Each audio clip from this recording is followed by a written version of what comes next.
யாராவது திராவிட முன்னேற்ற கழகம் நடத்துகின்ற மருத்துவமனையில் போய் ஆபரேஷன் பண்ணி இருந்தா நீங்க போய் ஸ்கேன் பண்ணி பார்த்துக்குங்க, உள்ள உறுப்பு இருக்குதா இல்லையான்னு பார்த்துங்க.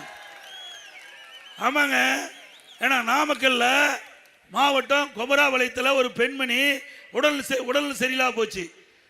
அங்கே போய் ஸ்கேன் பண்ணி பார்க்கும்போது அங்கே கல்லீரலை காணோம். அந்த அம்மா சொல்லுச்சு, இல்லை என்னை கஷ்டமாக இருந்து குடும்பம் நடத்துறதுக்கு நான் கிட்னி தான் எடுக்கணும்னு சொன்னாங்க, ஆனால் இப்போ கல்லீரலை காணான்னு சொல்கிறீங்களே என்னது.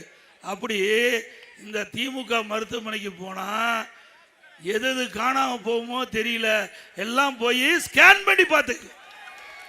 இனிமேல் திமுக காரர் நடத்துகிற மருத்துவமனைக்கு போயிடாதீங்க. போவீங்களா? அப்படியே போயிருந்தாலும் உற்றார் உறவினர் நண்பர் யாராவது இருந்தா போய் நம்ம அண்ணா திமுக கட்சி, நம்ம அண்ணா திமுக நடத்துகின்ற மருத்துவமனைக்கு போங்க. இல்லது நடுநிலையா இருக்கிற மருத்துவர்கிட்ட போய் ஸ்கேன் பண்ணி நம்ம உடம்புக்குள்ள இருக்கிற உறுப்புலாம் பத்திரமா இருக்குதான்னு பாருங்க தயவு செய்து.